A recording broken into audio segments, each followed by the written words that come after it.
So at first you can introduce yourself. Yeah. And what are you doing?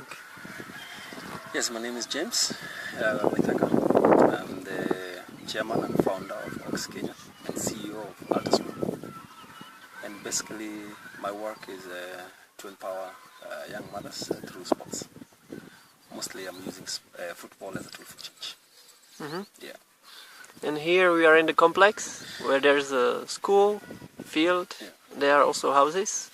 Yes, what we have here currently, where we are sitting at the moment, is our proposed small stadium. We are going to build a small stadium.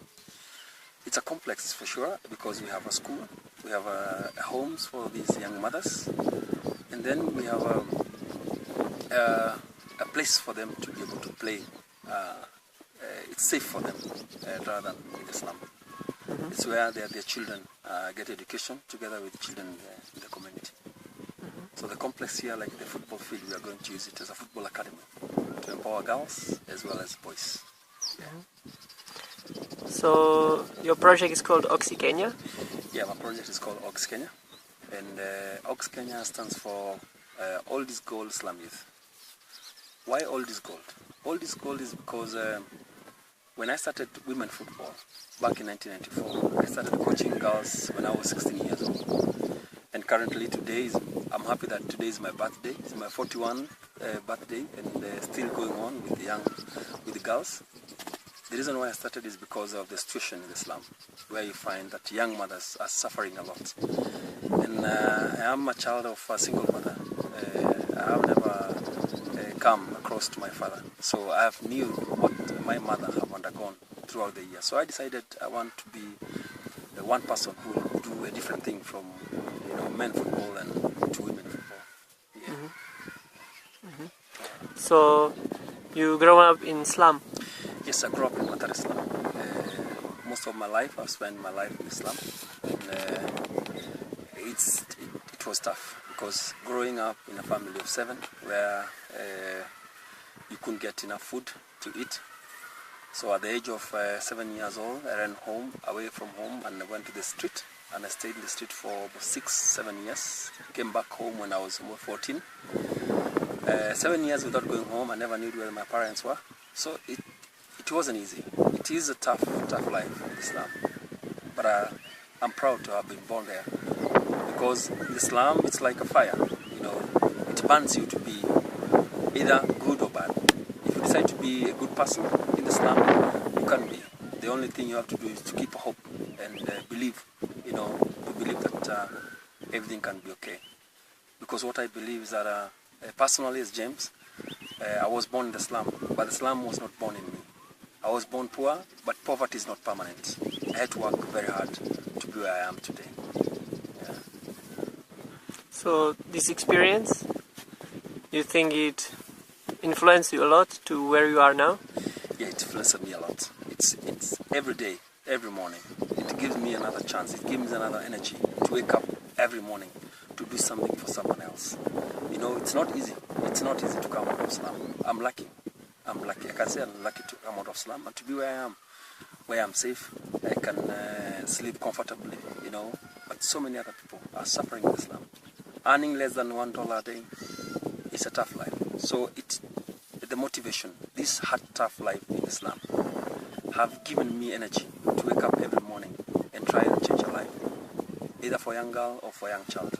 That's why, personally, the first thing I did was to acquire a football field and to have a school, because then education, it's everything. If you are good in everything and you don't have education, then life becomes more difficult. So here in the houses, there are young girls. Yeah. They are from slum. So can you tell how you approached them and how did they get there? Yeah, most of these girls, all of them are from different slums, not only Mathare. Some of them from Karibangi, Korogocho, and far away, Pumwani. And for us, for these girls to come in our project, it's free. We don't charge anything.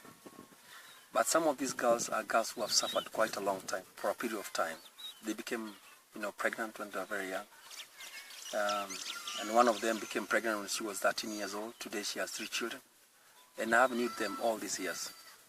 I felt so bad because being a founder member of women football in this country, in Nairobi mostly, in the slums, when they got pregnant, and I felt like it's not fair for me like to watch them be like that, and I wanted to do something in the community. I felt that it could have been so bad for me to give out money to go and bury our girls who are dead, maybe because of HIV/AIDS or drugs. And I thought the money that we get, or the money I get from friends, it's better to build a home where they'll be safe. To give them an opportunity for them to have a club. It's a unique club, a different club, whereby the way they are here, they have medical cover. The way they are here, they have good houses with electricity, with water.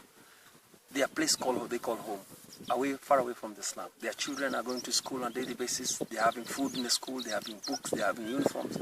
So for me, I feel happy, although not yet reached where I want to be, because I want to make sure that all these girls, most of them, they have courses that they can be able to go a course. They can have different education. Currently today we are happy that most of our girls who have come from our project, some of them are in university today, some of them are studying in America, some of them are in the national team. Like in the national team we have about 6 to 7 players who are in the senior national team. And then you come to junior, we are about 5 players. So for me, it's an opportunity for me that they can be able to go in the national team, represent our country, knowing that they have come from the slum and they have come from our project. Yeah. So these girls, they achieved their dreams through football? Yes, they have achieved their dream. Because that's why, personally, I say that I use football as a tool for change. Because football brings people together. And when they are playing football, like in my project, we have different tribes. But when they come to the football field, they become one tribe, they become one community, they become one religion. I have Muslims, I have Christian, but when they are playing football, there is no religion. The only religion they know is about football. So that's why I use football. It's a big tool. Football is a tool that can change this world, these wars against religions. Because even for example, in the World Cup, you'll find that Mohamed Salah, for example, is a Muslim, but even Christians supporting, they don't look at this is a Muslim. They look at what good they are doing. That's the same with my team. We don't look which tribe they are coming. I am a Kikuyu, for example. I don't speak Kikuyu, I speak Luo. Why? Because I have different people from my project. I want to learn more from them. So for me, I use football, and I love using football for different things, changing the lives of both young girls, young mothers, and those girls who are less fortunate. So now, what are your plans for the future? What the next steps? Yeah, the next steps for me, I'm looking forward, for example, now in the slum, it's very difficult for a child to go to a secondary school. And already we have a primary school. My plan is to come up with a secondary school and to build a good football club that will be able to tour international, look for colleges, look for partnership, whereby we can be able to talk to them and take our girls to their colleges so they can learn a lot. We can have an exchange program with different people all over the world, because the main important thing is about learning from one another, and to make sure that we in our compound here, because we have a space, we can be able to raise money and buy some machines, like for example sewing machine. They can sew clothes, they can do hairdressing. We start a small college that when they come out of this place that they are staying here, where they call home now, when they go out of this place, they have their own courses. They can continue on with their life even after OGSY, because we have houses here and we have given them for 5 years. 5 years we give them small loans to start up businesses. When someone changes their lives, they move out of the house and someone else comes. It's a transition. It's not a permanent place to stay, but it's a transition. You come from the slum, we give you small money, start a business. After you finish business, you get your money. At the end of 5 years, we see what you can do. If you have a good course for maybe hairdressing, you buy your things for hairdressing, and life moves on. And that's my happiness, is to see when they are coming to visit me, and they have their families, and they are working, they have good home, they are not back in the slum. That's my happiness when I see them, achieving their lives. And so for me, wealth is nothing. I'm rich when I see them, happy. When they're happy, I become the richest person in the world. So I don't count my wealth through the money that I have. I count my wealth through seeing these girls, achieve their lives and, becoming happy, changing from the slum to a different place where they can call a life that they have changed, a changed life, yeah. Mm-hmm. Yeah. For all of these activities, I think you need some financing and fundings. How do you achieve them, and is it a struggle, or are you looking still for cooperation? Yes, what we're doing currently, we are struggling. But you see, as you can see and you can know that our motto is doing small things with great love. So everything we do from our hearts. The t-shirt I'm wearing today, these are the t-shirt we sell. We buy these t-shirts and we print them and sell them. We make a different we make doormats, our girls make doormats that they can sell. So we fundraising through friends. But currently we are looking for partners who can come. We join hands together, not for enriching someone, but for making sure that we can change the world from one corner. It's not a must to change the whole world at once. If in a year you can change about 5 people, that's the best thing that you can do. So partners who will come and we change, either through sports or through education, that's the most important.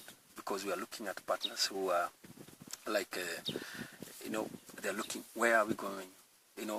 A partner who can come and we start a football academy together, a partner who can come and support our women football team. It's the only team in this country that where our girls have medical cover, our girls have homes, our girls can get a loan to go for colleges and school. It's only a project where their children are covered, their children go to school. The school you see behind me here, it's our school. So we have quite a plan in future, and our plan is to become one of the best women's soccer team and best women's soccer organization in terms of football academy. Because I believe the first team to go to the World Cup in this country is women football, not men football. Women football will go first before men football. Men football is, I don't watch men football mostly. I watch women football because that's where I've been for the last about 27 years. I've been working with women, and I'm proud working with them. My family support it. My wife is a good fan of my team, my whole family. So, and I'm happy to work with women football.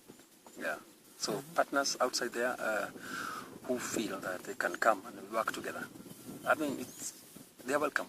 They all come home. If they come here, they have a place to stay. They have a home that we can stay together with them, where they can be able to volunteer. Anyone who wants to come and volunteer in our school can come and volunteer. Yeah. And the last question for you: what is happiness for you, or what makes you happy? To see people change their lives. When I see a child, change their life. When I see a child who is safe. When I see a woman who have come from dust to something. That's my happiness. My happiness is not when I have money, because money comes and goes. But lives of these young girls, it remains there. Because even if I have millions of money will never take me to the hospital. Money will never talk to me. But when I have these girls, I am richer, I am wealthier. My heart is always rich. So my happiest is to see when they are smiling, then I know that everything is okay. But when they are sad, I become more sad.